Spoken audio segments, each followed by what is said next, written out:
yet. But that's becoming less and less sound. You can't trust the organisation these days like you used to be able to trust the organisation. So who do we trust? I don't know. That's the problem. Big problem.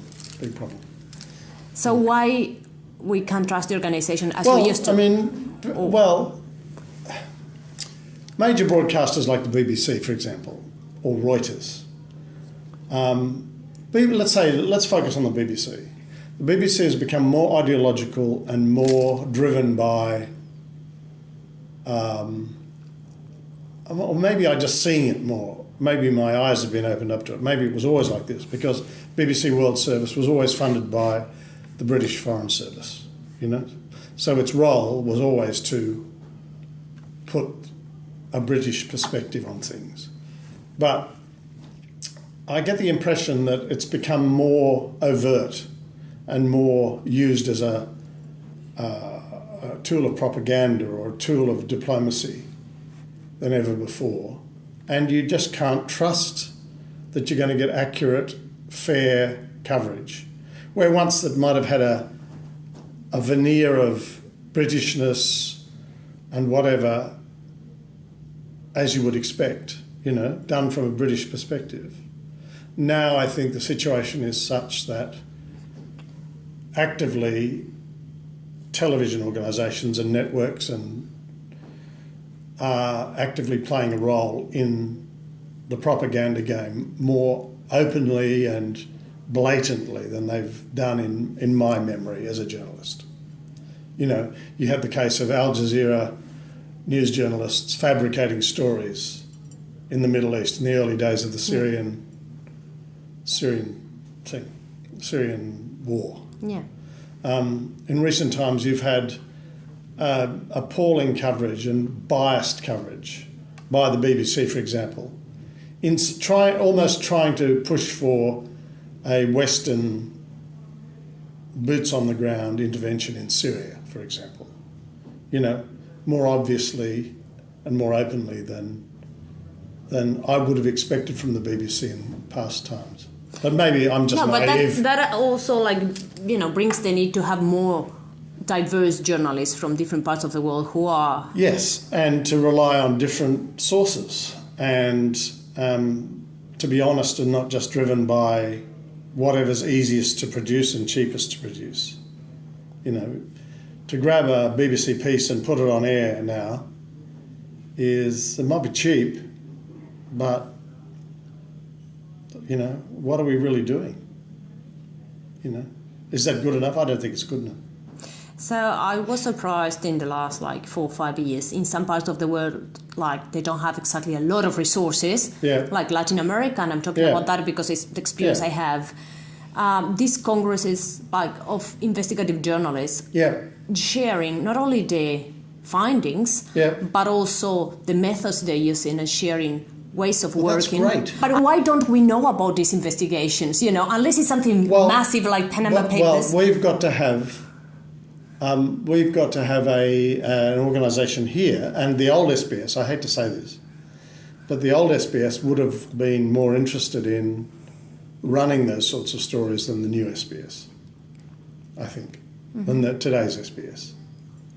And why that is, I don't know. For example, the vote against Dilma Rousseff in Brazil at the moment. We're not getting a proper fleshed out coverage of what's really going on in Brazil. Temer.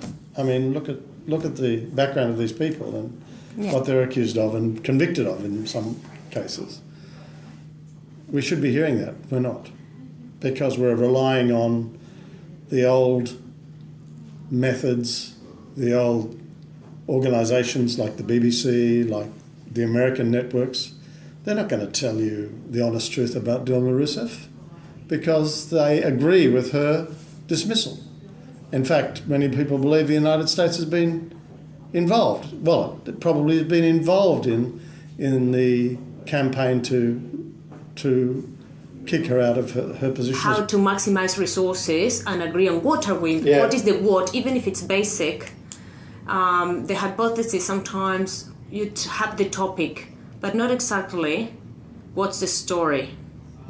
That's right. Well, for example, in my coverage of Burma, and I've done a couple of very long investigative pieces in Burma, say, years ago, I relied very heavily on a group of journalists in 3 different countries. It was individual journalists in 3 different countries, in Thailand, in Hong Kong, and Singapore, and myself, who was at that stage living in Indonesia. And these people were all specialists in Burma in one way or another, and so that we were coming at the story. They didn't even know well, no, that's not true. Bertil Lintner, who I know very well, he's written a lot of books about Burma, he knew the story I was chasing. But some of the others who I asked for help didn't really know the bigger story I was chasing, but they were helpful and eager to help in building blocks to make the bigger story. And how did you exchange the information in terms of security to be... In those... Well, see, this is basically just by simple... on the web in those days. Email, probably, you know. Because there wasn't surveillance then. Well, there was, but... I was always very careful about what I was talking about. To get some documents, I actually had to fly physically to Bangkok, documents that were smuggled out of Burma, for example, which were the crucial documents, the company documents that we were looking at. I had this story for a long time, but I could never prove it. And 18 months I waited for the documents to come out of Burma. So... And they were physical, on-paper documents. Yeah, of course. So tell me, what are the most important learnings, like positives and negatives, what not to do again or what to do in that investigation? In that situation, I relied too much on my own, on me doing it myself, because I was afraid that if I talked about it too much or gave it to other people, that I would lose the story. Right? It was a big story in that it was linking the Singapore government with the biggest drug lord in Burma, in that the Singapore government had allowed the family to establish companies in Singapore. They were going into joint venture businesses, state-owned companies from Singapore going into joint ventures with, at that stage, probably the world's largest heroin producer, you know. And at the same time, Singapore is hanging people if they had more than 15 grams of heroin, mandatory. And yet they were prepared to do business with this guy. And they still do. They still allow him to have companies in Singapore. So what was the impact of did it bring any kind of, at least, awareness or? Yes, it did. It's probably still the best story linking Singapore, showing the hypocrisy of Singapore, in that it hangs people for drugs and yet does business with drug dealers, and it's still the best to show how close Singapore is with the Burmese military and the people who are effectively still running Burma, Myanmar. Do you think, when was that published? 1996, a long time ago. Do you think it would have a different impact today with social media or in terms of reach? Yes, absolutely. Because when it went to air in Australia, the wire services picked it up and started running it, and the Singaporean government took everybody into their media headquarters and said, if you publish this story, we'll sue you. Now with the web the way it is, it just would have been out there and they would not have been able to stop it.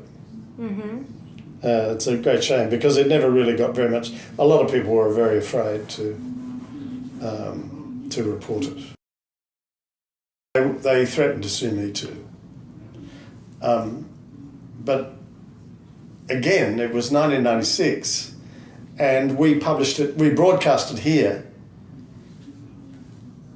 and they didn't want to take me to court in Australia because, you know, I had it sufficiently well, you know, it was legal. And I had the documents, you know, I had the bloody, the guy, the son of the big drug dealer, who's not allowed into the United States to this day because of his involvement in the drugs trade. I had him in Singapore at the airport flying back to Burma. You know, we had him on tape. We tried to interview him, you know. And we had the company, all the company documents that said he was the principal of the company. It was registered in Singapore. We went and filmed at the company address, you know. We had this, you know.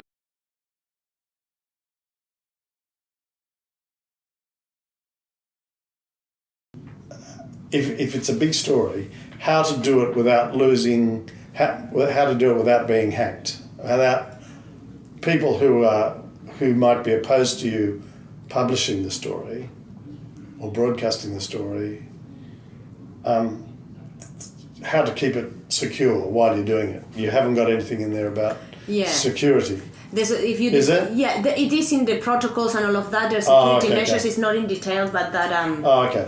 Yes. How do we have real voices who are credible, or how do we give credibility to the sources that have something to say and it's relevant, and they're not going through the main channels? You know, it says, okay, maybe you can... Well, you have to put them into a story that is big. Yeah. And then somehow get it in its entirety, with its integrity intact, you know, onto the web, really. Yeah. You know? You've got to have a delivery system that you know, you've got to get it onto a mainstream broadcaster somehow, you know. That's the thing. And increasingly, they're not taking this stuff. You know, as we were talking about the BBC before. When was the last time you heard of the BBC breaking a story? The marks of entry to university to do journalism are still high. So you're taking from the private schools and people who are wealthy, who've got good educations, and so you're not bringing in the people who are, you're not bringing in people from the lower stratas of society like in the old days. You know what I mean?